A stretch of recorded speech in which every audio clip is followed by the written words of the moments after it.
Bienvenue à tous sur le podcast de Booking Check, la mafia des réservations. Plusieurs fois par mois, je vous propose d'aller dans le détail d'un sujet commercial ou de la relation client ou de la communication.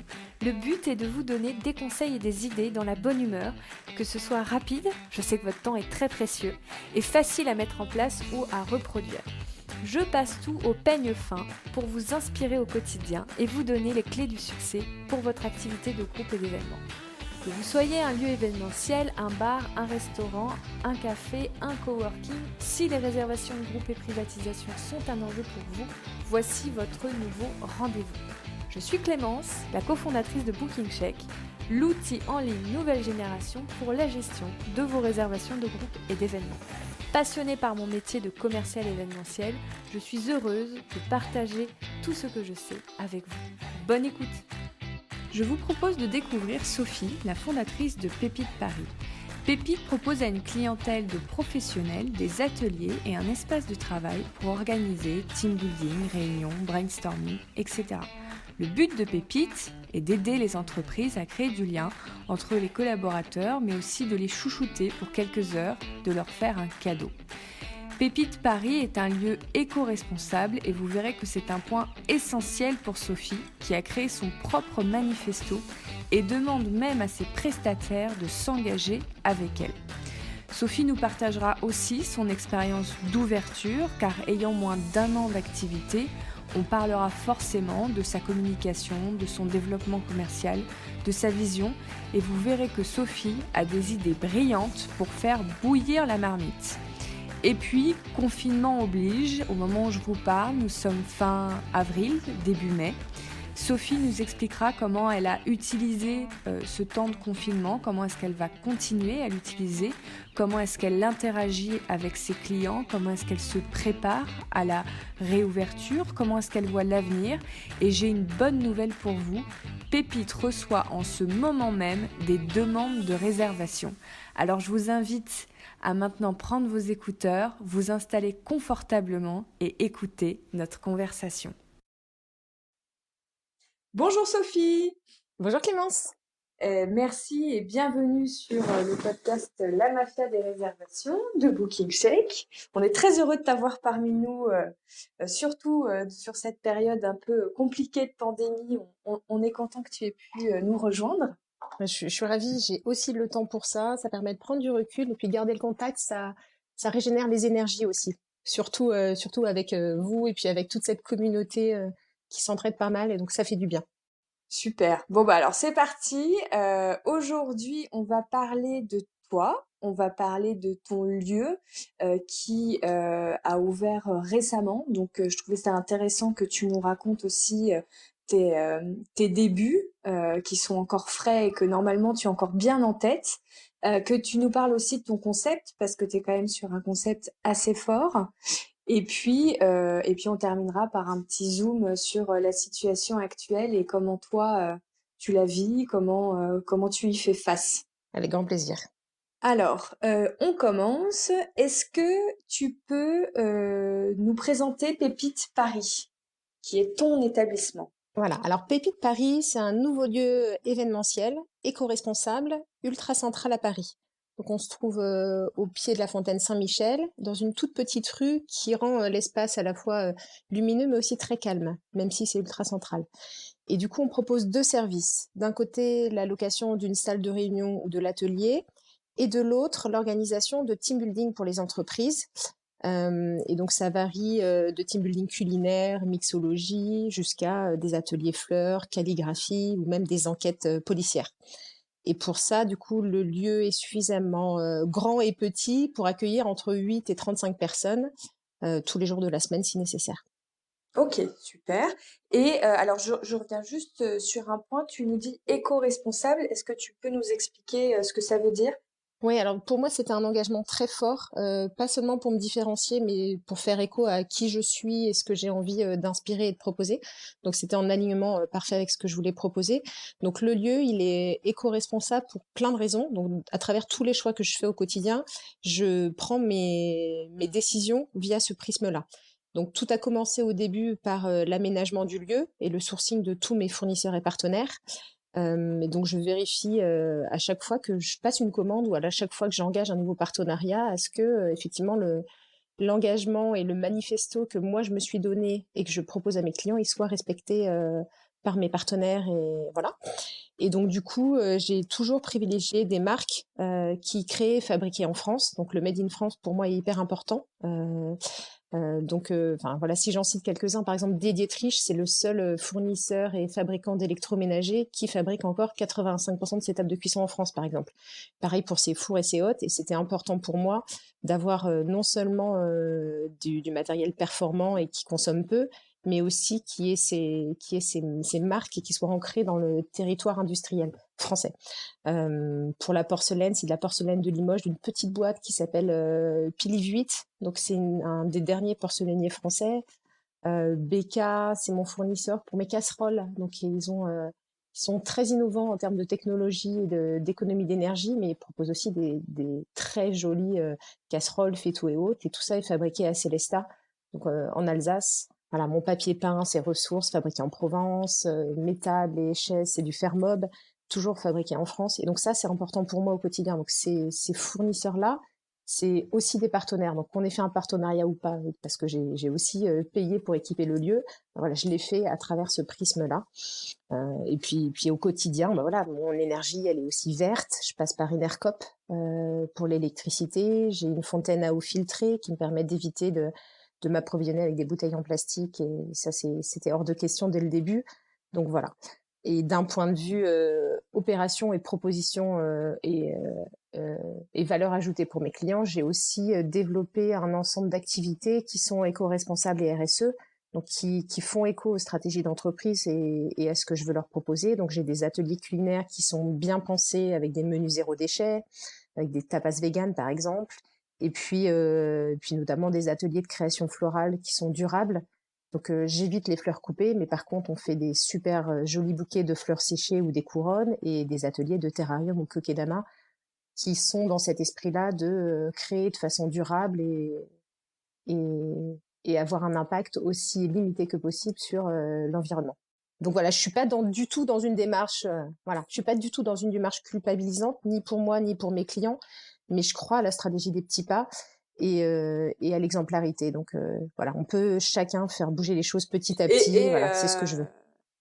à une vision long-termiste du business, en fait. Parce que l'un dans l'autre, si certains s'écroulent, les autres s'en porteront pas forcément très bien non plus. Donc, Exactement. si on prend soin les uns des autres à long terme, a priori, c'est une bonne stratégie pour tout le monde. Et puis c'est un écosystème qui est vertueux. Et je pense que si on s'engage tous petit à petit dans cette démarche-là, bah, ça va tous nous tirer vers le haut. Et ce qu'on vit en ce moment est dans ce sens-là aussi. Donc je pense pas m'être trompée, mais c'est aussi parce que ça me nourrit au quotidien et que ça donne du sens à ce que je fais. Donc ça se ressent indépendamment de toute com ou ça n'a rien à voir en fait. Ça se ressent viscéralement en fait. Et mes clients me le disent, hein. Et Oui, ça se ressent quand on arrive dans c'est le ton DM. ADN. Ouais, bien Exactement. sûr. Et du coup, est-ce que tu communiques là-dessus? Est-ce que tu expliques tout ça? Est-ce que tu as un espèce de, je sais pas, de petite bible qu'on peut retrouver sur ton site où tu expliques qui sont tous tes fournisseurs, tes partenaires, pourquoi est-ce qu'ils ont été choisis? Parce que c'est très intéressant comme démarche. Il y avait plein de choses que, toi, la marque de porcelaine que tu me donnais, je ne la connais pas. Avec eux, j'ai même été jusqu'à acheter du second choix exprès pour donner une seconde vie à des produits qu'ils ne pouvaient pas vendre normalement, en fait. Donc voilà. Donc pour répondre à ta question, oui, j'ai un manifesto parce que ce manifesto, il est sur mon site, dans la page agence et dans les FAQ où je détaille encore plus chacun des partenaires avec lesquels je travaille. Et puis voilà, pour tous les partenaires qui travaillent avec moi, signent un contrat où il y a un engagement éco-responsable et c'est 12 points assez précis pour lequel moi je m'engage de mon côté à les accompagner, à les faire grandir, à leur apporter du business, à mettre à disposition mon lieu quand ils en auront besoin pour aussi grandir eux quand moi je suis fermée ou quand ils ont des besoins de, de croissance. Enfin, il y a certains moments, ils peuvent avoir besoin d'un lieu et donc je les accompagne là-dedans aussi. Mais leur engagement de leur côté, c'est aussi de se fournir avec des fournisseurs qui travaillent proprement sur des produits frais, locaux, bio et de saison, c'est obligatoire. Et donc ça se ressent aussi dans chacune des activités. Les fleurs, pareil, elles sont les plants qu'on prend, ils viennent de la région parisienne. c'est important, c'est important à notre échelle Ok, oui, non, mais c'est complètement. voilà. Donc non, on va y revenir un peu plus loin parce qu'il y a des choses que tu m'as dit que je ne savais pas, donc je vais y rebondir après. Mais d'abord, est-ce que tu peux nous expliquer un petit peu ton parcours? D'où tu viens, Sophie? Oui. Alors moi, j'ai une formation très classique d'école de commerce que j'ai faite à Nancy, à l'ICN, et j'ai commencé ma carrière dans des... D'où tu es originaire? Pas du tout, moi je suis normande. Non, moi je suis normande et j'ai juste eu envie de prendre mon envol et de me libérer et de m'éloigner des parents. Et donc Nancy, c'était vraiment à l'autre bout de Rouen, donc c'était très bien. Et donc du coup, c'est comme ça que j'ai pris mon envol. Et c'est là que j'ai rencontré mon mari et puis les amis qui me sont chers aujourd'hui, qui m'accompagnent aussi dans le projet Fou qui a été Pépite. Voilà, je les ai rencontrés là-bas. Et donc du coup, j'ai commencé ma carrière dans des grands groupes. Avec une formation très SEO, donc système d'info et d'organisation. Internet commençait seulement à émerger. Voilà, donc j'étais en charge des process et assez vite de sites web. Et puis, travailler dans le back-office, ça me plaisait, mais j'avais de plus en plus envie d'être au contact des clients. Donc, le web, il y a certes le back-office, mais il y a aussi le front-office. Et en prenant en charge de plus en plus de projets front-office, j'ai finalement endossé la casquette de directrice marketing. D'abord dans des grands groupes sur des projets assez limités, forcément, parce que c'est très siloisé. Puis, dans des startups telles que Made in Design ou Label Assiette. Donc là, avec un périmètre de directrice marketing et digital, France et Europe à chaque fois. Donc, assez chouette. Donc, c'est là que je me suis dit que finalement, j'avais de plus en plus d'atouts pour entreprendre, même si j'avais eu toujours un peu peur de m'y mettre.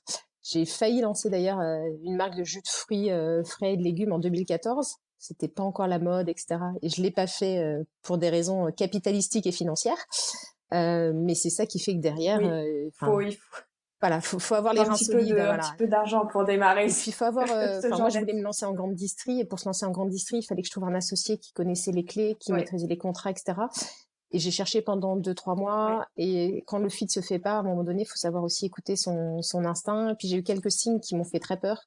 Donc, à un moment donné, voilà. Je me suis retirée, mais c'est ça aussi qui a fait que je me suis découverte entrepreneur et que j'ai été recrutée chez La Belle Assiette, donc un site de chef à domicile, parce que j'avais eu oui, cette expérience entrepreneuriale. Donc il n'y a pas de hasard en fait. On explique très facilement son parcours a posteriori, mais quand on avance à la fois avec instinct, raison, envie, enfin et avec curiosité aussi, voilà, on se rend pas trop compte du chemin qu'on est en train de prendre. C'est en regardant a posteriori que tout ça s'éclaire.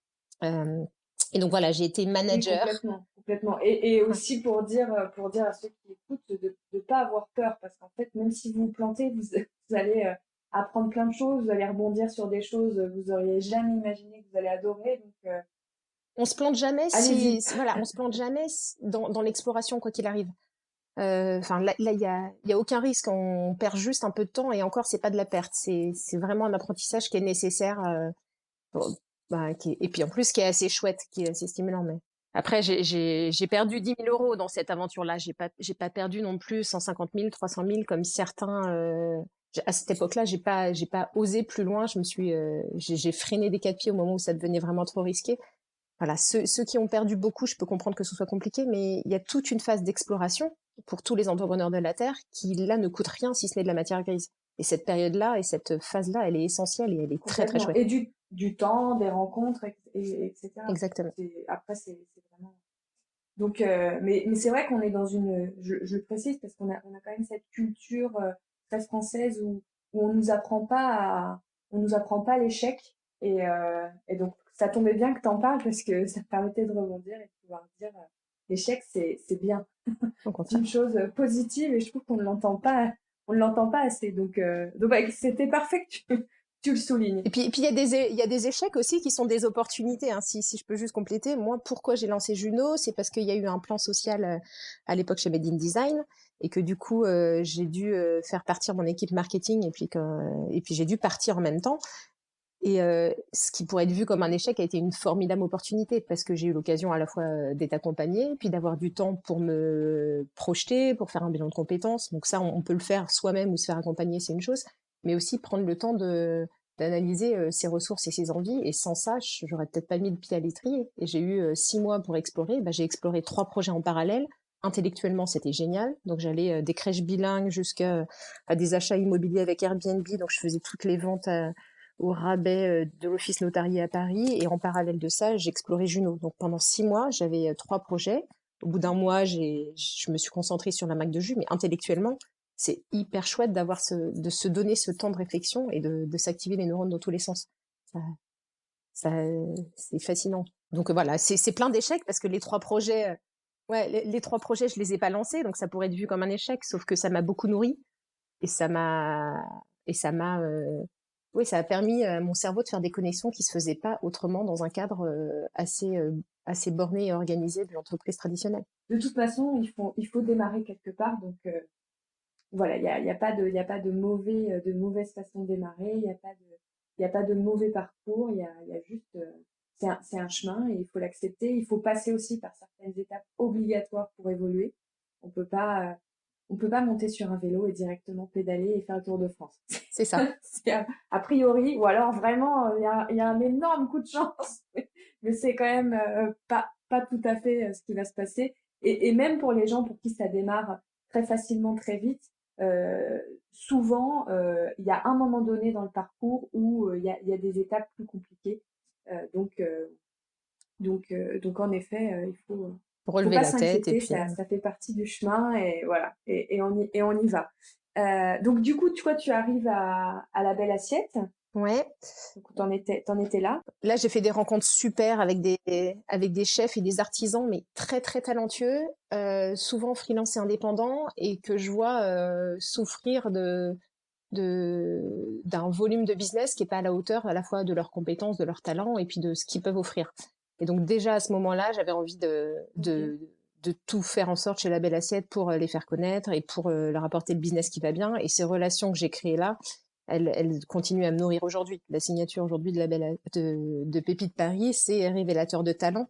Et pourquoi? Parce que je veux révéler les talents des artisans qui m'entourent et des clients, à la fois à titre individuel, mais en termes de synergie de groupe aussi. Et donc c'est ce qui m'anime encore. Donc cette petite graine de j'ai des talents autour de moi et j'ai envie de les valoriser, de les mettre en avant et de faire en sorte qu'ils puissent vivre de leur passion et de leurs compétences. Ben voilà, c'est ce qui m'anime encore aujourd'hui. Et pour le coup, à titre d'anciens managers à la fois de grands groupes et de start-up avec des équipes souvent décentralisées, voilà, j'ai souffert aussi en tant que manager à certains moments. Et donc, mon expérience de manager qui a dû accompagner, faire grandir, organiser, réorganiser des équipes, voilà, j'ai eu à certains moments de ma carrière de manager besoin de fédérer les équipes, de recréer cet esprit de groupe, de solidarité, de booster Mhm. la pugnacité, la créativité ou autre.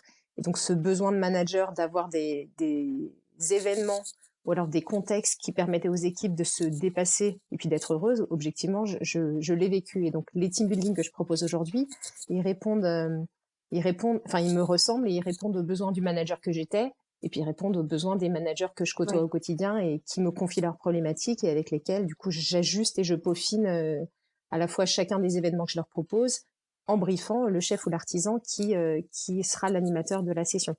Donc mes chefs et mes artisans, ils sont Ok. conscients de quel type d'équipe on accueille et pour quelles raisons ils sont là et qui est le manager et ce qu'on doit leur proposer. C'est pas juste on déroule un atelier culinaire le même pour chacun de mes clients en fait. Il y a toujours cette problématique du manager et du besoin du manager et des équipes qui est insufflée dans l'organisation et dans le déroulé. Et c'est ça qui me nourrit, c'est ça qui me nourrit et puis qui fait que je parle le même discours aussi que mes clients.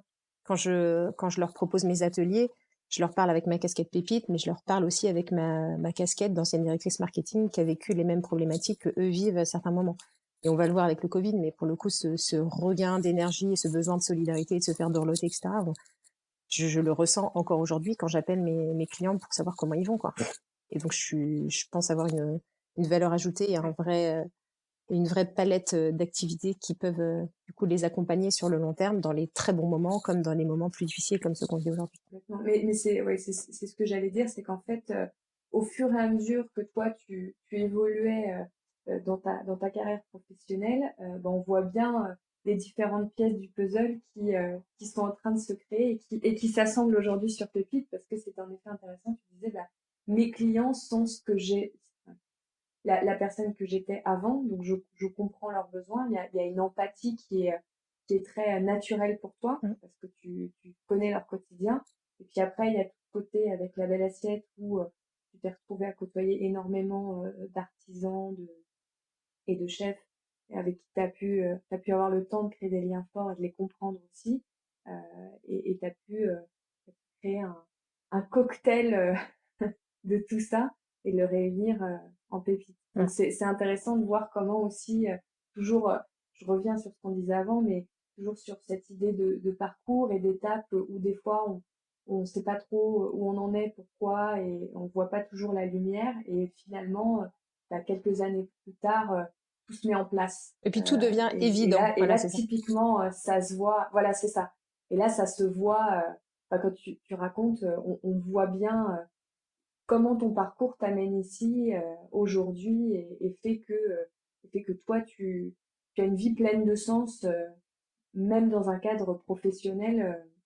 Voilà, on sent bien que tout s'est aligné. Et c'est dans ces moments-là, Les énergies c'est sont ça, alignées. effectivement, il y a un alignement particulier, enfin, et qui devient une évidence et qui du coup lève toutes les peurs qu'on a pu avoir à un moment donné. Donc ce moment-là, il arrivera pour chacun des entrepreneurs ou des porteurs de projets qui nous écoutent, c'est qu'à un moment donné, ça devient une évidence et la peur s'envole en fait. C'est parce qu'à ce moment-là, tout fait sens, tout fait corps. Mais voilà, faut avoir soit la patience, soit effectivement bousculer les chakras et activer le réseau et être au bon endroit au bon moment et s'autoriser ces projets-là pour qu'ils prennent corps et qu'ils prennent vie. Mais c'est toujours plus facile a posteriori. Mais voilà, faut que chacun ait un peu confiance en soi Oui, et puis après, bah, la c'est révélation, elle a ça. lieu un jour et puis rien n'est fini, hein, le chemin il continue. C'est pas parce que tout de suite le moment présent, je me sens bien que derrière ça va durer. C'est une attention de chaque moment, mais au moins tout a du sens. Puis c'est incarné aussi. C'est C'est ça. assez chouette. Ouais. Et c'est plus Ouais, ouais. facile d'incarner un projet comme Pépite Paris que je sais pas, un outil qui permet de mesurer le taux de CO2 sur le cul des voitures, etc. Mais même ça a du sens. Et celui qui porte ce projet-là, ça a du sens par rapport à qui il est, ce qu'il a envie de proposer, et ses compétences, etc. Donc tout est Et ce chouette en qu'il a fait. vécu, parce que C'est c'est ça. vrai que, ouais, ouais. Euh, alors, du coup, je continue. On t'y a répondu un peu en expliquant que donc c'est à la Belle Assiette que tu as découvert tous ces artisans, ces chefs, les différents métiers. Et donc, toi, tu as axé Pépite sur les ateliers. Enfin, c'est une empreinte très forte de Pépite. Hein. Comme tu disais, il y a deux activités, dont les ateliers. Tu fais pas que des ateliers de bouche, hein, c'est ce que Non. tu expliquais. Il y a les fleurs, il y a, il y a Ouais, plein il de y a choses des ateliers différentes. floraux, des ateliers de calligraphie et de peinture, des enquêtes et escape games, soit via tablette, soit autour des deux îles à Paris, parce je propose aussi effectivement d'accueillir les équipes chez Pépite et puis de partir en exploration dans le quartier latin, parce que j'ai un endroit vraiment très central, donc accessible pour mes clients, mais aussi très beau. Et objectivement, arriver chez Pépite, c'est passer sur les quais et voir Notre-Dame au loin, voir la conciergerie. Enfin, Mm. le cadre est tellement chouette que c'est dommage de pas en profiter. Et donc voilà, je travaille avec des partenaires qui ont qui partagent les mêmes valeurs et les mêmes ambitions et du coup qui avec moi proposent des ateliers même outdoor très chouettes pour toujours booster la cohésion d'équipe, la solidarité, l'envie de travailler ensemble une fois retourné au bureau. Et dans le contexte, Et donc, ouais, c'est pour ça que tu es partie sur les ateliers.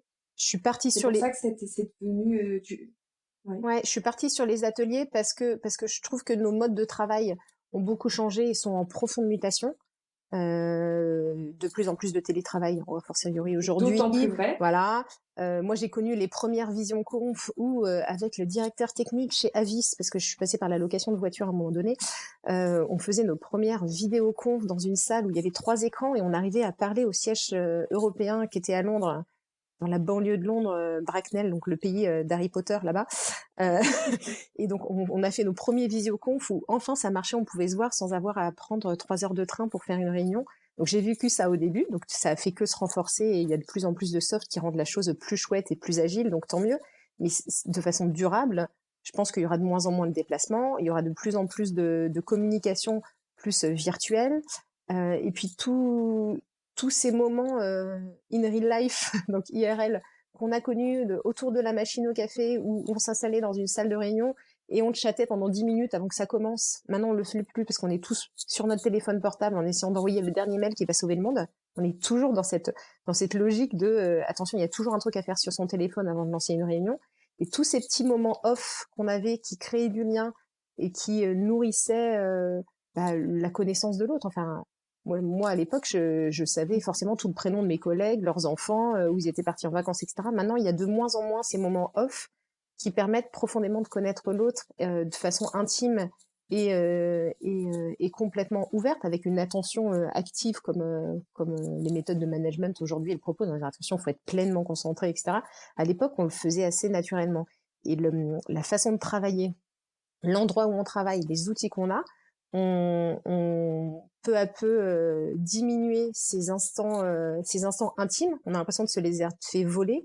Et donc, du coup, la cohésion d'équipe et la connaissance de l'autre et le plaisir à être ensemble, il a finalement tellement diminué que les team building et les ateliers de cohésion d'équipe ont encore plus de sens aujourd'hui qu'ils ne l'avaient à l'époque, en fait. Et donc, c'est ça que je propose. Moi, je propose un atelier, un outil pour les managers et aussi un cadeau pour les équipes. L'idée, c'est que ces ateliers ils soient pleins de sens pour le manager et pour les individus et que quand on rentre au bureau, on se connaisse mieux et on ait toujours et encore plus envie de travailler ensemble avec la confiance qui s'est installée parce qu'on a partagé des moments autres. Voilà, Ouais. c'est mon ambition. Donc c'est pour ça que t'es passé. C'est bien. Ouais. C'est pas mal déjà, c'est un bon programme. Ouais, mais oui. Ok.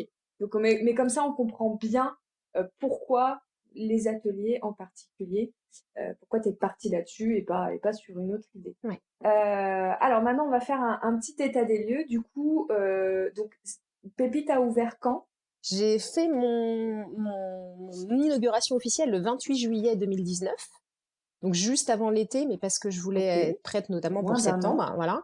Et mon premier événement client a eu lieu le 30 juillet, Criteo, qui me trouve sur Internet et qui me commande un atelier zéro déchet en anglais. C'était juste mon premier événement, c'est un événement fort parce que c'est start-up en anglais, atelier zéro déchet. Ça cochait toutes les cases de qui j'étais et ce que je voulais proposer. Et donc c'était un signe fort, donc ça m'a boosté en termes d'énergie. Ça continue à me booster aujourd'hui en me disant voilà, j'ai peut-être pas complètement foiré mon projet, ça répond sûrement à un besoin. Non, a priori. Et donc du coup c'était chouette. Mais du coup ça fait pas longtemps finalement. J'ai eu 8 mois d'exercice sur le premier exercice. Bon bah voilà, l'année prochaine sera aussi sur 8 mois d'exercice, quelques mois off. Bon c'est pas grave, j'ai des exercices fiscaux comptables de 8 mois. Moi c'est parti. C'est parti. Donc voilà, okay. ça fait moins d'un an. Et du coup, moins d'un an. Alors, on va parler en temps normal. Là, on fait comme si le Covid n'était pas arrivé. Ouais. C'est à peu près combien d'événements par mois, Pépite, tu accueilles combien d'ateliers? J'accueille entre 2 et 8 groupes par semaine. 2, c'est quand il y a des vacances scolaires où c'est compliqué parce que la plupart des boîtes parisiennes n'organisent pas ni de réunion ni de building pendant les vacances scolaires. Et puis 8 par semaine, c'est en moyenne. Et puis après, sur les périodes de fin d'année qui sont très propices au team building ou le mois de septembre qui est propice aussi parce qu'on prépare le plan de fin d'année et puis voilà. La rentrée, l'avant-été et la fin de l'année. Exactement, qui sont là où j'ai 2 événements par jour minimum, parce que je fais aussi des événements chez les clients. Donc ça m'arrive d'avoir des taux de remplissage à plus de 100%. Tu te déplaces aussi. Ouais. L'extra booking. C'est ça, c'est donc toi, tu n'as que du B2B. J'ai que du B2B. Pas du tout que des entreprises. Ouais. Je dis à 99% parce que c'est une question de confiance, tout ça. Donc, mon business model, il tourne que autour du B2B. Après, je fais quelques exceptions pour mes clients. Donc, tous ceux qui sont déjà venus et que j'ai vu les yeux dans les yeux, je leur propose de mettre à disposition de Pépite Paris pour un de mes chefs s'ils ont un événement soit de famille ou autre à faire et qu'ils ont besoin d'accueillir plus de 20 personnes assis à table. Moi, j'ai l'espace pour ça. Donc, je fais des exceptions à la fois pour mes clients et puis pour mes amis. J'ai organisé un petit mariage, par exemple, pour une amie qui a reçu sa famille et qui a fait un mariage un peu atypique avec avec un moment fort de dégustation, mais aussi un atelier assez chouette l'après-midi de pâtisserie, toujours avec la même chef traiteur qui les a accompagnés pendant toute la journée. Donc un événement très très intime mais très très chouette. Donc c'est aussi possible. Ouais. Ok, d'accord. Donc tu le fais, mais c'est C'est vraiment de c'est l'exception. VIP list. Ouais, exactement. Donc Pour 99% pour du les B2B et particuliers. puis après le particulier ad hoc, c'est de l'exception. Ouais. Ça me permet aussi d'être près de mes enfants le week-end pour le coup. Oui, oui, il faut aussi trouver son équilibre à soi, c'est C'est important. ça. Euh, du coup, pour les sources de réservation, par où arrivent les réservations? Est-ce que t'as principalement du direct? Est-ce que tu travailles avec beaucoup de partenaires? Comment ça se passe? Alors, je travaille avec quelques partenaires que j'ai choisis, donc je vais pas parler de ceux que je n'ai pas choisis. Mais pour ceux que j'ai choisis, Ok, par exemple, ok, il y a des marketplaces spécialisés qui, elles, sont en place et bien ouais, référencées et ont des volumes d'affaires et des portefeuilles de clients tellement larges qu'elles m'ont permis d'amorcer le business, objectivement. Donc, Funbooker, pour les citer, pour tous les ateliers de cohésion d'équipe, par exemple, ou Bird Office pour la location de salles. mhm, Donc, c'est des incontournables, mais ils travaillent bien, ok, proprement. Voilà, ils ont des équipes sérieuses et des back-office sérieux aussi. Donc, ça permet aussi d'être agile et efficace dans la gestion de la relation client et du lead, et puis de concrétiser, ce qui est l'objectif de part et d'autre. Et puis, j'ai ouais, aussi pas mal de réservations qui viennent via le site.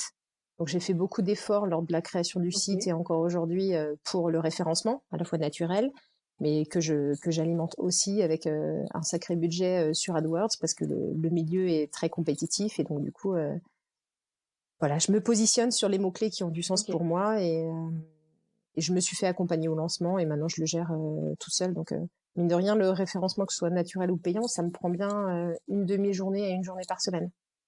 Parce que je tiens à ce que mon site prenne le relais. ok, D'un côté, j'ai des commissions, de l'autre, j'ai du business en direct qui n'a pas de commission, mais AdWords a un coût, donc c'est une commission déguisée, mine de rien, mais qui me permet d'avoir ma marque mhm, visible et d'avoir une notoriété de marque en croissance. Et donc voilà, je mets les moyens qui vont bien pour ça. Et puis après, bah, j'ai mon ancien réseau, mes anciens clients, collègues, oui, partenaires ou des partenariats qui m'apportent les réservations sans commission du tout et puis avec un taux de transformation assez chouette parce que j'incarne la confiance, parce qu'on se connaît depuis longtemps. Donc voilà, il y a à la fois des ok. marketplaces, mon site et puis le réseau. Et tu penses que ça, c'est un modèle qui va rester tel quel pour toi, ou est-ce que tu penses que le fait que ça soit une ouverture fait que tu espères ou tu, toi, tu as une vision sur l'évolution de comment tu vas capter ton business? Bah, on aimerait tous capter du business en direct, sauf qu'il y a des clients qui n'ont pas le temps d'aller en direct, qui ont des accords cadres avec avec des marketplaces qui le Des voient agences. comme, ou même des agences, ouais, qui voient comme un intermédiaire finalement de logistique et de paiement unique, ce qui est plus facile aussi quand on connaît les contraintes de référencement des grands groupes. Donc pour moi c'est pas exclusif. Certes au début, enfin typiquement quand je me suis lancée en septembre, 80% de mon business il venait de ces apporteurs d'affaires, donc les marketplaces, Funbooker ou Bird Office. Maintenant on est plus à 50%, mais le 50% il me paraît raisonnable. Ok, Et puis comme on a aussi appris à se connaître, qu'on travaille bien ensemble, c'est aussi très facile. Euh, et le taux de transformation il est à la hauteur. Donc ceux que j'ai pas cités, c'est ceux qui avaient des taux de transformation soit pathétiques, soit des équipes qui n'étaient pas forcément engagées, soit des outils compliqués, soit des marketplaces qui, notamment en termes de référencement, rentrent en concurrence directe avec votre propre marque. Et donc ça, je trouve que c'est tellement abusé que moi je rentre pas dans cette démarche-là. Je veux pas être en ouais, concurrence avec mes apporteurs d'affaires. Soit on est main dans la main, on avance plus loin, plus vite ensemble, et complètement. voilà, soit on fait pas affaire ensemble et c'est pas grave, il y a de la place pour tout le monde. Mais et je suis très très contente que tu le dises parce que chez Booking Check, c'est un message fort qu'on a de dire les apporteurs oui, mais il faut que ça soit une relation gagnante-gagnante et pas que ce soit des choses qui vous plombent et voilà et que vous vous retrouviez avec un boulet de fer au pied à plus pouvoir avancer. Donc bah, c'est exactement ce que vient d'expliquer Sophie dans sa démarche. Elle les choisit parce que ils lui apportent la clientèle qu'elle souhaite. C'est une clientèle qui va confirmer parce qu'il y a aussi des apporteurs qui vous envoient sans demande et sur ces 100 demandes, il y en a 0 qui viennent. Donc, vous avez perdu un temps de dingue à répondre à 100 demandes pour rien. En effet, certains sont en concurrence avec vous en ligne, puisqu'ils font de la publicité sur votre nom de marque, et ça, ça vous met quand même une sacrée épine dans le pied. Voilà, enfin, il y a plein de pratiques sur lesquelles il faut être très vigilant. Mais par contre, il y en a qui travaillent à la loyale, qui ont des équipes sérieuses, qui font bien leur travail, dont les clients finaux sont très contents aussi. Donc, dans ces cas-là, c'est gagnant-gagnant et tout le monde est content. Ils vous apportent du business, eux travaillent, l'entreprise trouve son lieu et, euh, et tout se passe bien. Donc c'est très bien que tu aies expliqué ça parce que c'est vraiment ce qu'on essaye de transmettre aussi sur comment ça devrait se passer. Donc d'avoir un témoignage de quelqu'un pour qui ça se passe vraiment comme ça fait du bien Ouais. de l'entendre. Bon, tant mieux, tant mieux, tant Donc, mieux. Et moi, j'ai aucun problème voilà. à payer mes commissions et à avoir une commission, certes qu'on négocie, hein, mais avec les apporteurs d'affaires, parce qu'il y a du boulot derrière aussi. Et puis il y a du business additionnel. Donc, c'est une part de marché qu'on capterait objectivement pas en direct. Donc il faut avoir aussi l'humilité et la lucidité de connaître son marché et puis d'en extrapoler, enfin d'en tirer le maximum, quoi. Ouais. Et puis ça se prévoit aussi. Enfin, en fonction, si vous vous rendez compte que vous travaillez avec tel apporteur d'affaires, mais que par rapport aux marges, ça va pas, etc., à vous de retravailler vos prix, vos packages, de faire un peu bouger les lignes pour que vous puissiez travailler et en direct et via des apporteurs, etc. Et que peu importe la source de la réservation, que vous soyez pas à perte. Mm. Voilà, quand on sait qu'on travaille avec des apporteurs, on peut refaire les calculs. Exactement. Donc, parce que souvent aussi, c'est un des soucis, c'est que, oui, évidemment, si c'est pas pris en compte et que la commission de l'apporteur correspond plus ou moins à votre marge, On travaille pour rien, en fait. On bon, travaille à ça va pas perte. durer Non, longtemps. mais on travaille pour C'est rien ça. et à perte parce qu'objectivement, l'événement qu'on organise sans gagner d'argent, il laisse pas de place à un événement qui potentiellement pourrait en rapporter.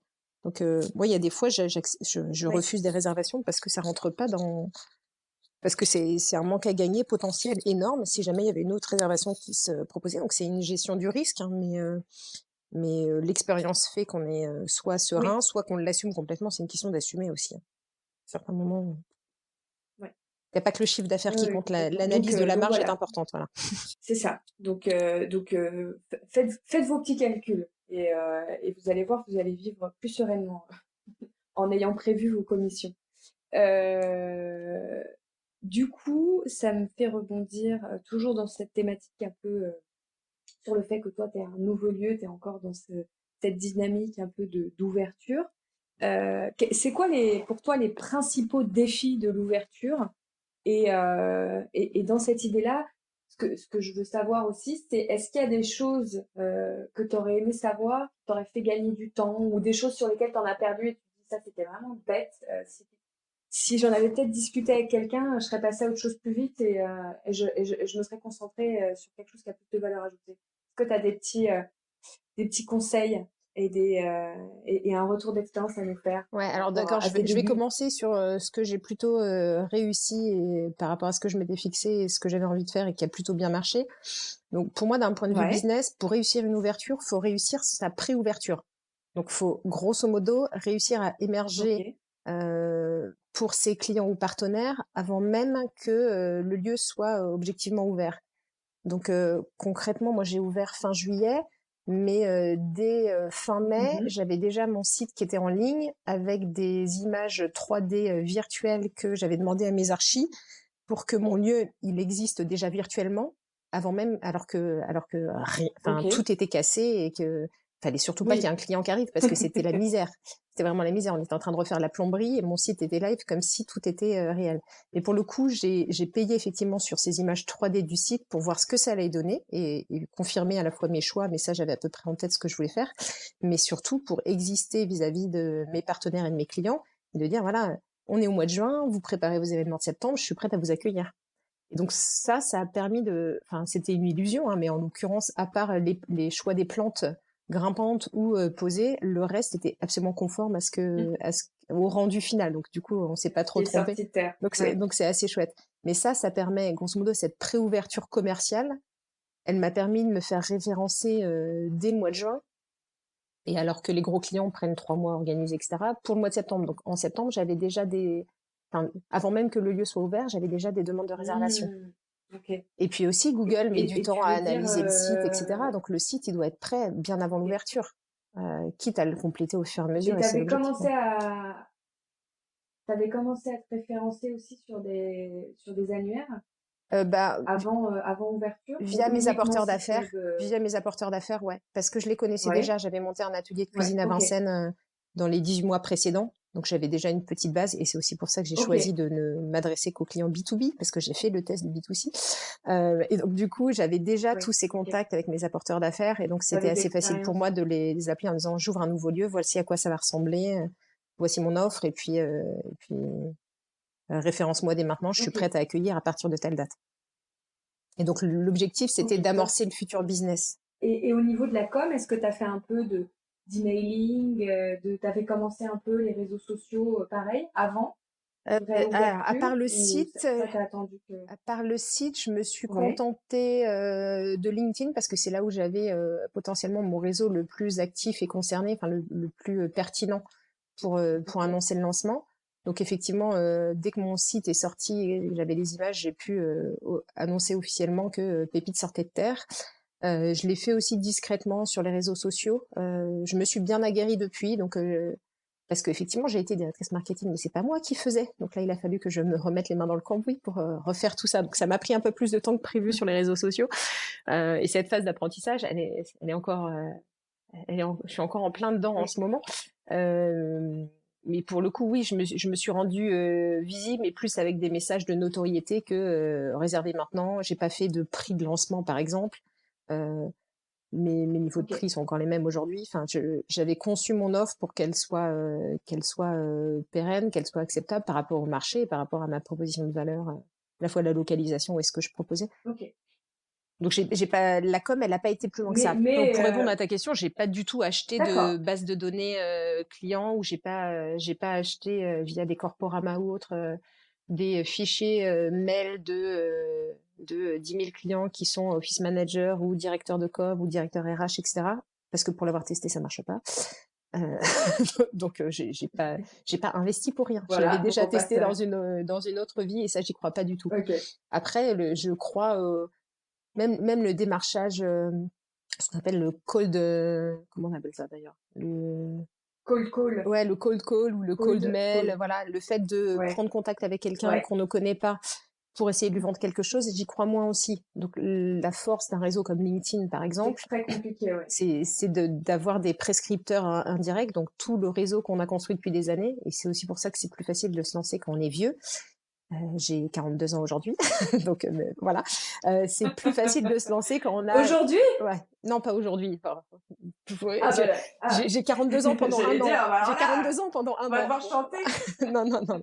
D'accord. Mais voilà, ce réseau que j'ai nourri au fur et à mesure, il me sert aujourd'hui et c'est mes prescripteurs indirects. Et donc, un petit like, un petit share, un petit bravo, et ben Oui, c'est bien plus efficace. Et donc, c'est plus facile de se lancer quand on a un réseau. Mais on a tous un réseau. On fait tous partie du réseau de quelqu'un. Et donc, c'est assez vertueux oui. quand on arrive à l'analyser et Et puis surtout à le sur, solliciter. et je pense que c'est surtout vrai sur des lieux de vie où il y a un concept qui a du sens, où voilà, où les choses sont bien faites. Évidemment, si on ouvre un truc un peu miteux, même si on a du réseau, ça peut ne pas avoir l'accueil Ouais, escompté. ouais, ouais. Mais voilà, si on fait quelque chose de bien, a priori, sur des lieux de vie, les gens sont assez sensibles. Je dis lieu de vie parce que Ça que marche vous aussi pour les ouvriez un restaurants, bar, un exactement. restaurant, Ouais. un espace événementiel, voilà, les gens ils seront sensibles, les gens vont au moins venir une fois tester. Alors après, à vous de faire en sorte que ça se passe bien, mais les gens viendront une fois. Et le bouche à oreille se sera lancé. C'est quand même, c'est vrai que c'est quand même des business sur lesquels le réseau marche assez bien. Je suis, enfin, je vois un peu. Donc en fait, toi, tu lances ton site, tu te références sur les apporteurs, comme ça fait un peu de trafic sur, sur ton lieu qui est tout nouveau, et tu communiques sur LinkedIn et ça s'arrête là. C'est Quasiment. Ouais, ça? ouais, c'est ça, c'est ça. Puis après, je fais un événement de Ok. lancement quand même fin juillet. Donc ça, enfin, j'ai fait 2 mois de travaux assez intenses, mais hyper bien coordonnés. Donc là où ça aurait pu prendre 6 mois, ça a pris 2 mois. Donc je remercie encore Top. aujourd'hui Marion et Mia qui sont mes archi chouchous et qui m'ont aidé du coup à tout mener de front et à trouver les bons menuisiers parce que j'avais beaucoup de menuiserie à faire chez moi en sur-mesure et tous les travaux et donc voilà, bien s'entourer, ça a été aussi clé. À la fois bien s'entourer pour l'aménagement, les matériaux, mais aussi en termes de comptabilité et de choix d'investissement. Avoir un bon comptable. Mm. Mon comptable, pour moi, c'est mon DAF Oui. externalisé. C'est encore celui aujourd'hui que j'appelle en disant, voilà, j'hésite entre tel truc et tel truc, à quel moment, comment, etc. C'est mon partenaire. Il a pas, c'est pas lui qui a les sous dans la caisse, mais il a le cerveau pour, pour m'aider à prendre les Ouais. bonnes décisions au bon moment, quoi, pour le coup. Mm. Ah oui, non, il y a des métiers qui sont précieux. Faut bien s'entourer. Et ça a été facile pour toi de trouver avec qui tu voulais bosser sur. Bah, j'ai eu la chance, Pour... j'ai eu la chance d'avoir, enfin, déjà Ouais. d'avoir des copines qui ont refait leur maison et leur archi était super. Donc, j'ai passé un appel. Je les ai vues. Voilà. Donc, quand je parle de Marion et Mia, c'est les filles d'intérieur. Je leur ai fait visiter le lieu qui était pas terrible au moment où je l'ai récupéré et je leur avais envoyé mon projet d'intention quand même pour qu'elles se rendent compte de ce que j'avais envie d'en faire. Elles m'ont dit qu'elles m'avaient rencontrée Mhm. par respect pour la copine qui nous avait mise en relation, qu'elles n'avaient pas le temps du tout théoriquement de prendre le projet. Et à la fin d'une heure de café, bon, bah, c'est bon, elles étaient OK. Sous réserve qu'effectivement que leurs 2 corps de métier sur lesquels elles voulaient s'appuyer étaient dispo. Et ça s'est fait comme ça. Donc, objectivement, je leur ai signé le Ok. premier acompte alors que j'avais pas encore finalisé la signature du bail et j'avais pas encore les clés du lieu. Parce que je voulais que ça s'enclenche très vite et je voulais pouvoir être prête et avoir tous mes travaux qui soient finis avant le avant la période estivale qui était une période D'accord. morte notamment pour les entrepreneurs. Donc j'ai pris un peu de risque, c'était un peu Ok. inconsidéré, mais c'était pas grave. C'était pas grave. Puis les juristes Ok. aussi hyper importants. Euh, Après j'avais des contacts de partenaires, donc Dédietrich c'est un contact que j'avais eu dans ma vie précédente et que j'ai pu recontacter en leur présentant le projet. Donc c'est pareil. La directrice marketing est venue voir le lieu qui était pas joli, hein, mais me faisait Oui, qui confiance n'était pas sur le encore projet, refait. etc. Et voilà, on a conclu quelques partenariats comme ça qui m'ont fait du bien financièrement parce que c'est de la trésorerie en moins que j'ai dû sortir. Même si petit Mhm. truc en plus, c'était quand même dans ma demande de prêt parce que j'avais une facture, certes à zéro, enfin sans décaissement de trésorerie, mais j'ai eu une facture, donc j'ai pu en plus de ça emprunter euh, à hauteur de tout l'équipement que j'ai eu en partenariat. Je l'ai fait passer dans ma demande de prêt et ça me finance mon BFR de la première année en fait. Donc petit truc en plus, Ok. quand vous vous lancez, si vous avez des partenariats, c'est possible en demandant la facture qui va bien, qui est soldée à zéro Alors, c'est intéressant ça, sans trésorerie. tes partenariats. Qu'est-ce que tu proposes à ces marques Je leur quand tu propose, les as contactés pour dire voilà, ouais. j'ouvre un lieu, je vous propose d'être partenaire Alors concrètement? la plupart des marques, C'est quoi être etc. partenaire? Ouais, vous aurez dit, je vous mets de la visibilité et vous êtes dans un showroom super, il y a plein de clients qui vont le voir. Moi, je suis allée plus loin parce que je voulais nouer une relation de confiance aussi et que je voulais proposer un vrai partenariat. Je voulais que le cycle de décision soit court aussi, parce que quand je les ai contactés fin mai, c'était pour avoir le matos 3 semaines plus tard. Donc il a fallu que j'ajuste aussi. Et donc Ok. je leur ai proposé des heures de location ou un équivalent numéraire en atelier de cohésion d'équipe. Donc que ce soit Guy de Graine ou Brandt, Ok. etc., ils ont eu droit à une dotation de prestations chez Pépite en échange de leur matériel. Donc eux, ils m'ont vendu au prix public hors taxe. Moi, je mets en face un nombre d'heures ou un type de prestation au prix public hors taxe pareil. Et dans les faits, chacun, on a nos marges. Donc ça les avantage un peu plus parce qu'ils ont beaucoup de marge sur la plupart des productions. Mais je m'y suis retrouvée parce que cycle d'édition assez court, parce que marque de référence. Et c'était important aussi dans mon lieu que j'ai des leaders qui incarnent aussi les choix éco-responsables ou haut de gamme que Ouais. j'ai voulu que je propose pour le coup. Donc le partenariat win-win, il est sur du concret pour le coup. Donc on a un fichier Excel avec le nombre d'heures. Et donc quand Brandt, par exemple, donc le Ok. Dietrich, c'est le groupe Brandt, ils sont basés à Rueil-Malmaison. Quand ils ont besoin de faire une réunion avec leurs Oui. clients étrangers qui viennent, souvent ils sont contents d'être en cœur de Paris plutôt que d'aller à Rueil-Malmaison. Et donc du coup, moi je leur mets à disposition Pépite en privatisé pour ces rendez-vous-là aussi. Donc il y a beaucoup Super. Et en plus, alors d'agilité et de juste pertinence dans le partenariat en fait. C'est vraiment du ouais. win-win. Il y a une vraie valeur ajoutée de part et d'autre. Et puis après, on communique réciproquement, mais naturellement aussi. Il y a pas d'engagement de se faire de la com, mais on le fait à chaque fois qu'il se passe un truc chez Oui, moi, ils le font spontanément et bah oui, réciproquement. C'est le bonus. c'est ça. Donc juste pour concrètement enfin, repréciser, donc évidemment les clients de Sophie voient le matériel puisque elle a pour la partie atelier, elle a une partie cuisine qui est visible. Je me trompe pas, C'est hein. ça, oui. On est bien, je dis pas n'importe quoi, Non, non. voilà. Donc voilà, ils sont contents puisque les gens voient les produits dans une belle cuisine aménagée, etc. Donc que ce soit pour des pros, pour des particuliers, bah, potentiellement, ça donne des idées à de futurs clients de la marque partenaire. Tu parlais de communication, c'est vrai que j'allais revenir dessus, donc on a parlé parfait. Évidemment, ce qui est sympa, c'est que quand ils viennent, et le fait qu'ils viennent régulièrement dans le lieu, si il y a une petite photo ou un post de l'atelier où la marque est taguée, les clients, les potentiels clients de Sophie ou la communauté de Sophie ne sait pas forcément que c'est un accord de partenariat, etc. Et ça donne aussi un climat de confiance de voir des belles marques bien implantées venir régulièrement dans le lieu. Donc en termes d'image, c'est aussi intéressant.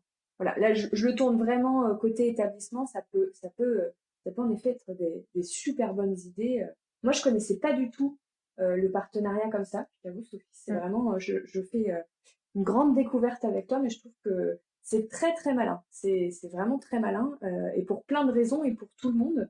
Et d'ailleurs je pensais pas que voilà on pouvait proposer ça à des parce que c'est quand même des belles marques hein, dont Mm. tu nous parles, c'est pas Non, non. c'est vraiment les marques prestigieuses du marché, donc je trouve ça vraiment, je trouve ça génial.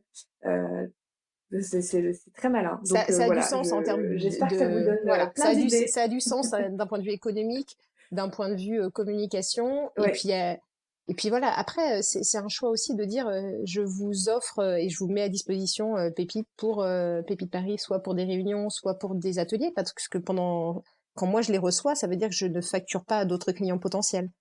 Mais soit on est ouais, dans une ouais, relation de confiance, bien soit on sûr. l'est pas. Et typiquement, avec le groupe Brand, donc des Dietrich, quand ils sortent un nouveau four, etc., ils viennent enlever l'ancien four de chez Pépite et ils mettent le nouveau à la place parce que leur showroom, ils le veulent vivant aussi. Et donc c'est génial, j'ai toujours Ah oui. le must et enfin voilà, j'ai toujours le meilleur de l'équipement, quoi qu'il C'est un arrive. peu du leasing du four, quoi. C'est un peu du leasing du four, c'est ça, mais du coup, voilà. Et puis j'ai le service C'est après-vente qui génial. va bien, quoi qu'il arrive. Enfin, non, la relation, elle est de confiance. C'est des partenaires aussi opérationnels au quotidien. Donc non, non, c'est très Ouais, c'est chouette. top, c'est vraiment c'est très très malin. Bravo Sophie, je trouve que c'est vraiment une super idée. Euh, Bah du coup, on va rebondir sur tes bonnes idées. Comment marche un peu le modèle économique de Pépite? Parce que toi, du coup, tu ne fais venir que des prestataires, c'est ça? Ouais. Tout est, J'ai un pool de freelance, donc d'artisans ou de chefs, donc d'artisans fleuristes, calligraphes, ok, escamotes qui oui, gravitent autour de moi, que je connais personnellement, que j'ai testé ou vu à l'œuvre chez d'autres clients et que du coup j'ai sélectionné euh, en étant pleinement consciente et de ce qu'ils pouvaient offrir et de comment on pouvait, si besoin, ajuster par rapport à ce que moi je voulais proposer à mes clients. Et donc je les sollicite quand moi j'ai des devis qui sont confirmés. Donc concrètement, j'ai une demande client que ce soit de réservation de salle ou d'atelier culinaire. Je vérifie juste via texto ou WhatsApp ou autre, parce qu'on a chacun nos modes de communication préférés. Je vérifie juste la disponibilité du prestataire avec lequel je bosse pour pouvoir confirmer auprès du client. Et puis après c'est assez facile. Je gère tous mes événements et toute la logistique via Booking Shake, évidemment. C'est très très simple. Et puis Évidemment. voilà. Et mes intervenants, je leur donne juste les informations dont ils ont besoin via une invitation Google Calendar. Comme ça, ils savent exactement à quelle heure je les attends, à quelle heure arrivent les clients, et quel est le contenu de la presta et le profil effectivement à la fois des managers et des équipes qui viennent sur place. Donc eux, dans leur agenda, je sais que c'est bloqué. Je sais qu'ils ont tous les éléments. Puis si j'ai besoin de faire des updates sur le nombre de personnes ou pas, c'est facile pour moi. Et ça me permet aussi, quand j'ai plusieurs artisans mobilisés, d'avoir une seule invitation et de dérouler l'organisation. Tout le monde a le De les même niveau de centraliser. communication. Voilà. Et puis moi, je garde tout sur Booking Check parce que j'ai pas envie de leur imposer un outil en plus. Et que ce qui compte pour moi, c'est vraiment qu'ils aient mobilisé et qu'ils aient gardé la disponibilité dans leur agenda. Donc je leur envoie à confirmer, et puis une fois que c'est confirmé, je leur mets que c'est confirmé et ils savent que c'est tout bon. Ok, donc ça c'est le côté très opérationnel Ouais. de l'organisation. Mm. Et après, comment ça se passe est-ce que eux te font des tarifs particuliers pour que toi tu puisses ensuite dégager une marge là-dessus? Bah moi, comme je leur Ou demande beaucoup d'engagement, tu fais payer la location? Oui. ouais, moi enfin comme j'ai déjà vécu notamment avec mes chefs, donc c'est pas le cas, mais c'est à peu près la même philosophie pour les autres artisans. Je sais ce que ça coûte en termes à la fois d'expérience, de sourcing, de temps de déplacement, etc., de venir chez Payfit. J'ai tendance et c'est un choix, hein, à les payer un peu plus que ce qui est proposé sur le marché, mais parce que je leur demande aussi un engagement éco-responsable et du sourcing particulier. Donc je sais qu'ils ont aussi plaisir à venir chez Payfit et que c'est bien organisé, et deux, qu'ils gagnent l'argent qu'ils méritent en fait objectivement. Mérité. Et donc, du coup, ma grille de Voilà. prix, elle reflète aussi ça. Elle reflète aussi la proposition de valeur. Donc, je suis très, très en phase avec ce que je propose et au prix auquel je le propose. Et je l'explique assez clairement, hein. Donc, je brade pas mes prix jamais. Donc, c'est pas possible. Donc toi, tu fonctionnes toujours sur un forfait. Alors, dans le cas, évidemment, je sais que tu fais de la location, on va dire de la location sèche, mais dans le cas justement d'un package avec un atelier, Ouais. toi, tu fais une formule clé en main avec la location, l'atelier en lui-même et les extras éventuels de champagne, Ouais, mes prix etc. sont publiquement communiqués, donc c'est assez facile pour moi à la fois de faire un devis ou pour un de mes clients avant de me solliciter, de voir si ça rentre dans sa grille de prix. Et concrètement, le prix d'un atelier, c'est un prix par personne. Voilà. Tout le monde ne veut pas du champagne ou du vin, donc c'est des options en plus. Après, ça m'arrive de faire quelques gestes co. Après, je mets à disposition plein de matériel, y compris des super beaux tabliers noirs en coton bio. Si jamais ils veulent l'éco-brander, bah voilà, c'est une option en plus. Et puis pour la plupart de mes clients, il y a toujours ce besoin de dire, certes, je fais un atelier de cohésion, mais j'aimerais bien commencer par profiter de l'occasion, soit pour faire une réunion, soit faire un brainstorm, soit réfléchir ou partager des résultats. Et donc la plupart réservent 1, 2 ou 3 heures ou une demi-journée de la salle de réunion attenante. Et donc dans ce cas-là, je propose des bundles parce que pour moi ça fait plaisir, ça fait partie de la. Donc au lieu de leur faire le prix officiel à la demi-journée, voilà, je fais une offre spécifique où le prix de la location de la salle à côté est moins cher que ce qui est en prix public. Mais ça fait partie de l'offre de service complète effectivement que je propose, et certains veulent le petit déjeuner, certains n'en veulent pas, certains préfèrent un buffet assis comme au restaurant, d'autres veulent du finger food. Donc toutes les formules traiteurs, elles sont sur mesure, et donc en fonction de la taille du groupe, du besoin du client, etc., bah, j'ajuste et je fais un devis sur mesure, ce qui me prend à peu près 2 minutes via Booking Check, quoi. Donc c'est pas compliqué de personnaliser à partir du moment où on a les bons outils en fait. Ça a été l'enfer via Word et Excel avant, mais ça ne l'est plus. Bon, bah, je suis contente qu'on t'ait enlevé une épine du pied. Je suis bien plus efficace, ouais. Avec la personnalisation. Ouais. Donc, ok. Donc, toi, en fait, pour dégager ta marge, c'est en fonction des forfaits, etc. Tu rajoutes le tarif pépite, quoi. Ouais, c'est ça. C'est comme ça que ça marche. Ok. Exactement. Super. T'en as parlé un petit peu, mais je veux bien qu'on revienne un peu dessus parce que bah, je pense que c'est important et ça va être primordial, mes chers amis qui nous écoutez, que vous sourciez bien vos prestataires. Je pense que vos clients vont être plus sensibles que jamais ce que vous leur proposez. Donc, comment toi tu sources? Tu disais, voilà, donc tu avais du réseau, en effet, par tes expériences passées, donc notamment La Belle Assiette, on le rappelle, qui était une plateforme qui permettait de réserver du chef à domicile.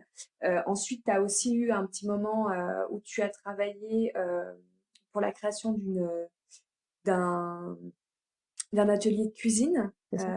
je crois, À Vincennes, c'était ouais, ça. c'est ça. Donc là aussi, j'imagine que ça t'a permis d'avoir un peu de réseau. Mm. Mais est-ce que du coup, pour avoir alors par exemple, si je pars sur les fleurs ou la calligraphie, est-ce que là, tu avais du réseau ou pas du tout? Comment tu as sourcé? Quand tu veux un peu rafraîchir ton offre et proposer encore d'autres prestataires, comment ça se passe? C'est juste que tu as eu un coup de cœur à un moment donné sur quelqu'un, tu te dis, bah tiens, je vais le proposer, ou tu cherches, tu restes en veille Euh, Par du réseau, contenu? ouais, enfin typiquement la fleuriste Cassia Ferreira avec lequel je travaille de B1 Paris, je l'ai Ouais. rencontrée à un événement culinaire d'une copine qui m'avait accompagnée sur l'hygiène et la PMS, donc tout le plan d'hygiène de Pépites Paris. Donc rien à voir, mais il se trouve que à cette soirée de lancement, je Ok, me suis retrouvée à une table, on a discuté, le feed s'est elle bien était passé, là. elle était là. Et donc du coup, on en a parlé, on a monté des ateliers ensemble. Je suis allée avec elle à Rungis et je continue à y aller assez régulièrement pour effectivement connaître aussi quels sont les choix qu'elle fait quand elle propose telle ou telle plante et que moi je me rende compte qu'elle va bien dans l'allée des plantes Génial. parisiennes, etc. Enfin, tout ça, ça a du sens et bien connaître ses partenaires et bien connaître leurs contraintes, ça aide aussi.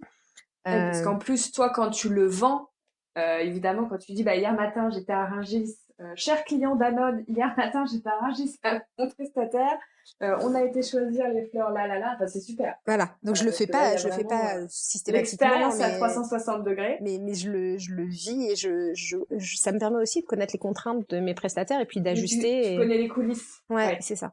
Mm. Et puis par exemple, enfin, on a refait juste avant la fermeture là, temporaire, on a refait toute la décoration de ma meeting room, donc l'espace de réunion chez Pépi Paris.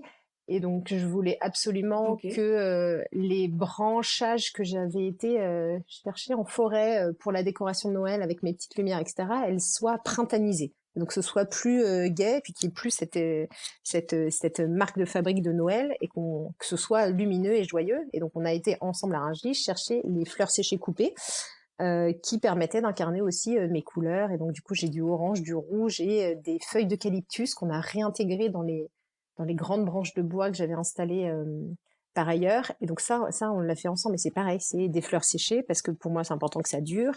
Et que ça vieillisse bien et que néanmoins ce soit coloré et chaleureux. Et donc enfin, on est vraiment main dans la main avec chacun de mes partenaires. Et les chefs qui travaillent avec moi, ils savent que dans les épices qui sont à leur disposition pour l'ensemble des ateliers, ce sont des épices Shira, donc des équipes bio, avec, c'est des épices fabuleuses. Donc, dans le monde de l'épice, il y a pas mal de colorants et de poudres de rien du tout. Et puis, il y a des vraies épices. Et donc, Shira fait Mm. partie des prestataires que j'ai sélectionnés pour lequel et à qui je fais confiance du coup pour agrémenter tous les plats. Et donc l'huile d'olive, elle arrive bio in the box, pareil, parce que la démarche au global, c'est moins de contenants et effectivement un jus, une première pression à froid qui est super. Et voilà, ça se fait au quotidien et je me suis surtout appuyée sur mes chefs. Du coup, qui sont exigeants, parce que je les ai sélectionnés pour ça aussi, et j'ai fait appel à eux en leur demandant auprès de qui tu te fournis pour telle et telle chose, et c'est comme ça que j'ai aussi choisi quel détergent éco-responsable et green je prenais pour nettoyer Pépite au quotidien. Donc Mm. Ouais, le ok. réseau, enfin moi je fais confiance à Donc mon réseau pour ça. ça se fait principalement, voilà, c'est du bouche à oreille, de la rencontre, mais il y a pas, tu vas pas forcément chercher par tous les moyens à trouver quelqu'un. Voilà, tu cherches pas dans le vide, quoi. Non, C'est je cherche pas dans vraiment, le... il y a ce que tu avais et il y a au fur et à mesure des rencontres, des discussions, ça s'étoffe. C'est ça. En café, par exemple, j'y connaissais rien parce qu'on est tous été récemment bercés par un espresso avec ces petites capsules très simples et très faciles. C'est déjà vachement mieux que le café filtre Mhm. tout pourri qu'on avait chez nos grands-parents. Hein. Mais moi, je voulais pas de capsules, etc. Donc, effectivement, partenariat Kenwood de Longhi. Donc, des super machines à café qui broient comment on dit, le Oui, verbe moudre, minute, qui moule, voilà, le oui, grain, qui bref, mou. qui moue le grain à la demande et qui crée un café super. Mais autant choisir le grain, je savais pas faire. Et donc, par réseau de raison, quoi, un chef, puis un autre, etc. J'ai découvert les cafés Mana, et franchement, MANA, torréfié à Aix-en-Provence, des petits bijoux. Et mes clients reviennent aussi pour ça. Et donc, parce que le café est très très bon. Et c'est basique, hein. Mais l'expérience, elle est faite de Tu plein vas de bientôt petits pouvoir faire riens. une boutique. Mais non, mais je veux pas faire ça, je reparle. Il n'y a pas besoin Ils vont, d'intermédiaire. ils vont tous vouloir, Il n'y a pas besoin ils vont d'intermédiaire. tous Ouais, vouloir j'en t'acheter. parle, voilà, j'en parle et puis ça suffit. Puis après, le but pour moi, c'est qu'ils reviennent. Et typiquement, ça faisait partie de mes objectifs sur la deuxième année, c'est de faire en sorte que j'ai 10 de mes clients de la première saison qui reviennent, et j'en ai déjà 6 alors que la saison est à peine commencée. Enfin, voilà. Donc, les paris que je fais et Et qu'on l'investissement est que je dans fais au une quotidien, période très compliquée. c'est ça. Donc c'est d'autant plus, il y a d'autant plus de mérite sur des périodes, enfin sur des crises pareilles. Mais voilà, tout ça, Ok, ça a un et coût, donc hein, parce que le justement, bah, ça café, je tombe le bien. paye peut-être 2 fois plus cher que par ailleurs. Oui, Mais c'est ce que je vends à évidemment. mes clients, et c'est pour ça que je peux pas baisser les prix de façon inconsidérée, sinon je vais droit à la faillite, quoi. Mais d'un autre côté, d'un autre côté, moi je crois que les gens sont prêts à mettre un prix juste. À partir du moment Quand où on c'est s'adresse au justifié, B2B, oui. quand Voilà, le B2C n'est oui. pas, a Mais une même élasticité prix qui est compliquée. C'est plus ah oui, compliqué. mais alors ça dépend des. Alors évidemment, malheureusement il y a des milieux, hein, il y a des milieux plus ou moins favorisés qui peuvent se permettre certaines dépenses. Sur certains secteurs, ça va être beaucoup plus simple, euh, mais euh, mais il y a quand même, enfin quand on voit les terrasses de restaurants entre une, on va dire une brasserie où on a l'impression que les prix sont assez bas et qui est assez bien rempli parce que les gens ont voilà cette sensation d'en avoir pour leur argent et un restaurant où c'est du fait maison, etc. Parfois moi je trouve que les différences de prix sont vraiment pas énormes. Ouais. Euh, Mais je dirais et qu'elles sont pas que énormes et qu'elles devraient être plus grandes. Sauf que le consommateur, il veut de la qualité, mais il n'est pas prêt à payer forcément le prix à côté. Là où les grandes brasseries vont moins faire d'efforts, vont avoir des marges plus hautes, alors qu'elles devraient proposer leur prix plus bas. Donc ouais, c'est assez compliqué. C'est assez compliqué, mais je pense c'est qu'on, assez compliqué. ouais. Ouais, c'est un grand débat. Mais en tout cas, je pense que enfin, je pense qu'il y a de plus en plus de consommateurs qui sont quand même. Enfin, il y a des choses qu'on fait beaucoup de bien au marché, comme l'application Yuka, qui fait beaucoup de bien sur l'éducation des consommateurs à ce qu'ils achètent, ce qu'ils consomment, le pourquoi du comment, les produits, qu'est-ce qu'il y a Alors j'en ai dedans, une etc. deuxième à vous Donc je recommander. pense J'en ai une que deuxième à vous recommander qui va ah plus alors loin, qui vas-y. mesure la chaîne de transformation des produits. Ça s'appelle SIGA, S-I-G-A. C'est un petit bijou, ça va beaucoup plus loin que Yuka. SIGA. Ah ouais. Ça va jusqu'à D'accord. analyser le taux de Bah voilà. transformation, les En tout colorants. cas, Mm. ces applications, c'est quand même, je trouve, c'est des. Enfin, moi, je vois ça de façon extrêmement positive. Je trouve que c'est des belles avancées pour nos sociétés.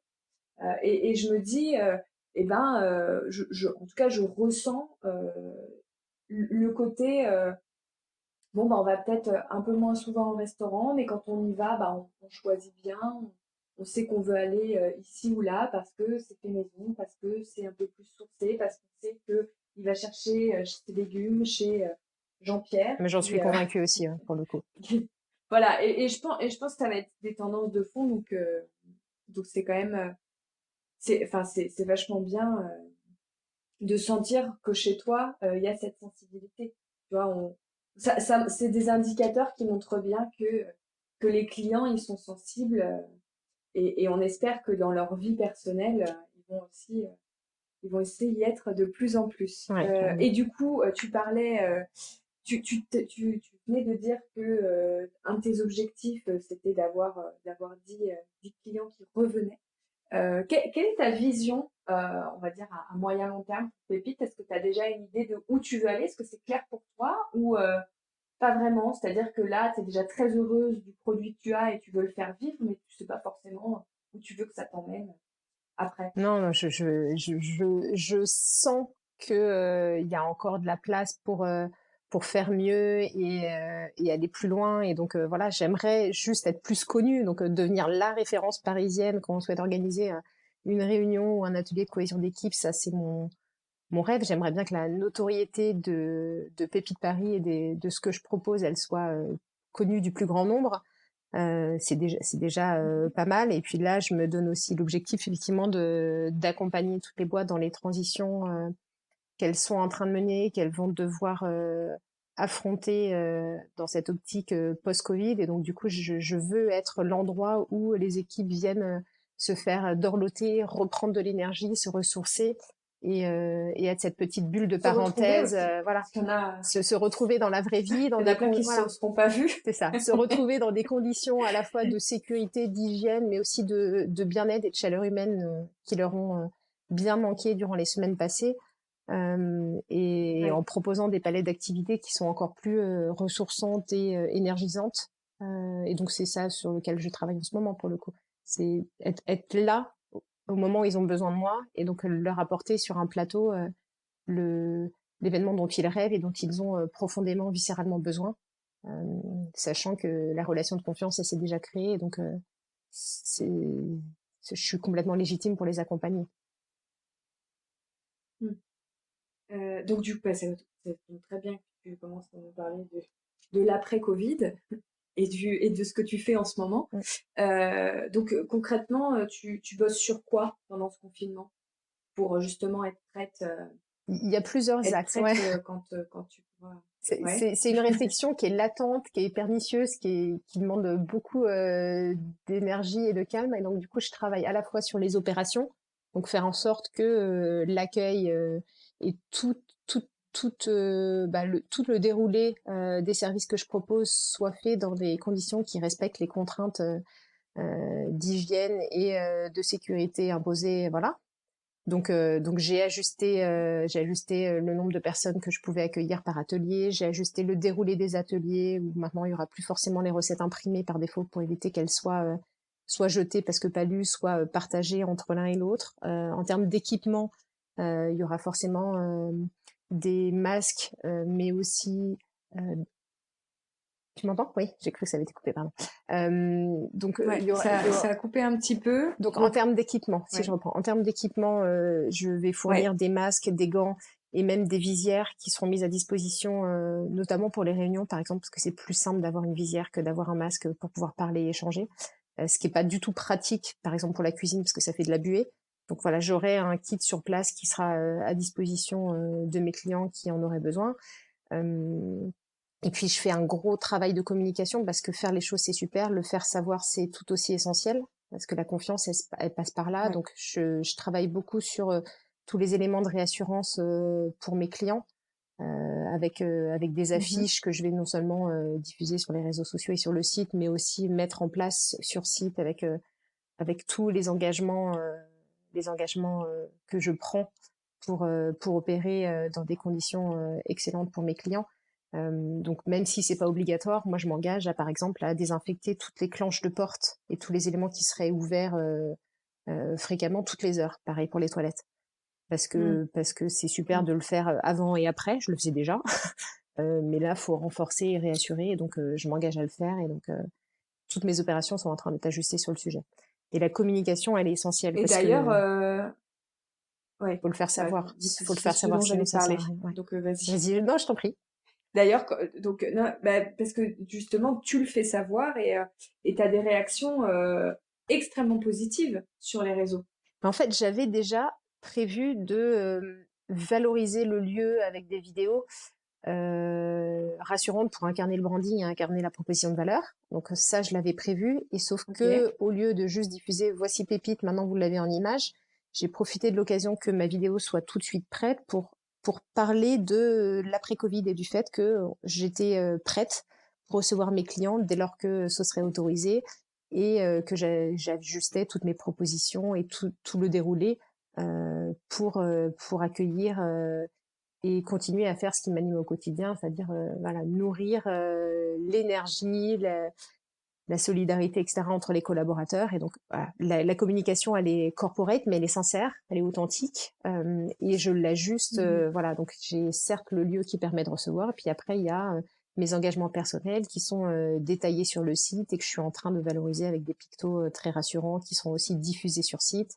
Oui. Voilà. Et sachez que la bonne nouvelle de tout ça, parce que la démarche, je pense qu'elle est sincère et qu'elle est argumentée, elle m'a permis d'être assez visible et d'émerger, notamment sur LinkedIn, d'être bien relayée. Ouais. Et dans la foulée de cette communication, par exemple, j'ai eu 3 demandes de devis et je continue à avoir 2-3 demandes par semaine, ce qui n'était pas le cas avant que je communique sur le sujet. Donc il y a eu certes une période de désert pour tout le monde, mais là je sens que ça commence à reprendre et c'est plutôt la bonne nouvelle. Je sens que on arrive à se projeter un peu dans l'après, et ça c'était avant les dernières annonces du gouvernement. Donc on sent qu'il y a ce besoin-là, que les gens commencent à se renseigner sur l'après pour organiser effectivement tous ces événements de rencontres dans des conditions particulières. Donc peut-être même pas au bureau parce que c'est très très compliqué pour les boîtes de sécuriser pour l'ensemble de leurs Ouais. collaborateurs les espaces professionnels.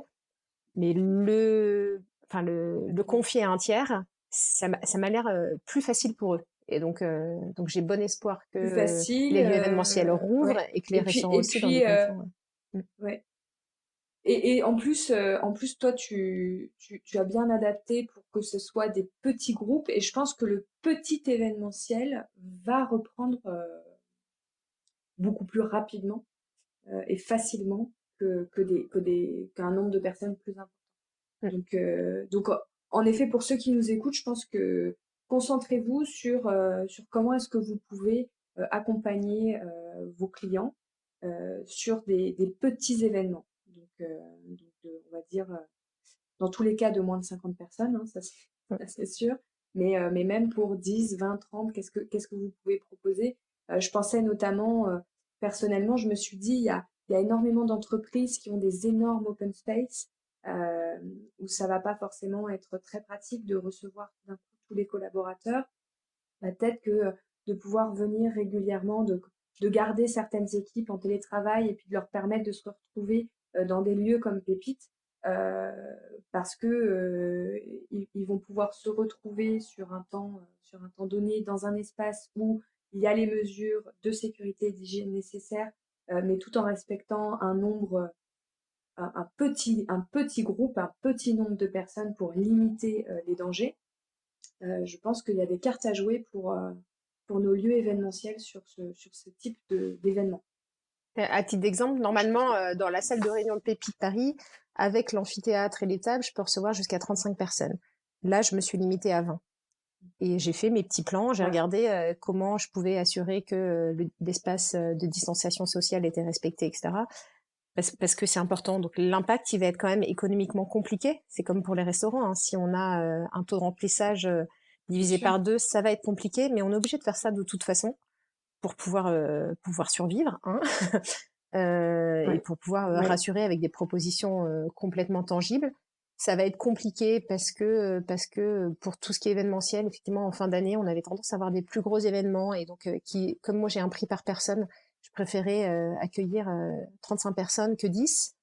Mais en l'occurrence, j'ai pas tellement le choix et il ouais, faut attendre que la vague elle passe et le défi là, du coup, c'est de rassurer suffisamment pour offrir des moments effectivement d'exception, intimes, chaleureux où les équipes peuvent se retrouver et se revoir et qu'on puisse les dorloter pour que justement elles repartent avec le plein d'énergie. Parce que là, après la vague euphorisante du on est ouais, tous au feu, on est tous des pompiers, là ça commence à retomber la dynamique de groupe. Ce que me disent mes clients, c'est que la dynamique de groupe retombe et que c'est maintenant qu'il faut la nourrir et qu'il va falloir la renourrir durablement ouais, c'est ça. une fois que l'activité Ouais, reprendra parce que ça laisse des traces, ça laisse des ouais. cicatrices et que donc Oui, j'ai et puis les défis sont loin d'être finis parce que même quand ça va reprendre, il y a un impact économique qui sera là et il va falloir que les entreprises soient fortes, donc que les équipes soient fortes. Il va falloir que tout le monde ait les épaules solides. ouais. Donc, euh, donc ça va être d'autant plus important, oui, de prendre soin les uns des autres et de prendre soin de ses équipes. Ouais. Euh, donc je suis d'accord avec toi et je pense que voilà des petits de permettre des petits rassemblements dans des lieux hors bureau sur des thématiques diverses et variées, ça peut être vraiment un atout pour ces équipes pour faire front à ce qui arrive. Mm, exactement. Et donc, si je devais Et finir, d'ailleurs, tu as des demandes. oui, et d'ailleurs, j'ai des demandes. Donc, c'est bien Donc du que... coup, c'est que ça marche et que ça prend. Et donc, encore une fois, il faut que le message, il soit rassurant, mais aussi sincère. Je pense que ça compte beaucoup. Mm. Et que Oui, bien tous sûr. ceux qu'on voit qui font des opérations de solidarité, soi-disant, juste pour faire de la com, Slash, ça se voit, c'est ça. c'est moche, c'est moche. Et concrètement, moi, j'ai pas les Oui. moyens financiers. Enfin, j'ai une toute petite boîte qui s'est lancée il y a pas longtemps, donc j'ai pas les moyens financiers de tous les jours faire à manger chez Pépite pour 300 personnes des hôpitaux de Paris parce que j'ai pas les reins Mm. pour tenir en fait. Donc, Bien sûr. mais en revanche, voilà, mon lieu, il est mis à disposition pro bono pour tous mes artisans et mes partenaires. Et s'ils ont besoin, ils savent où sont les clés, ils savent qu'ils peuvent venir, que ce soit pour amorcer de la livraison ou faire des actions de solidarité. Moi, j'ai pas les Bah, moyens de le financer, mais je mets à c'est disposition. déjà, c'est déjà généreux.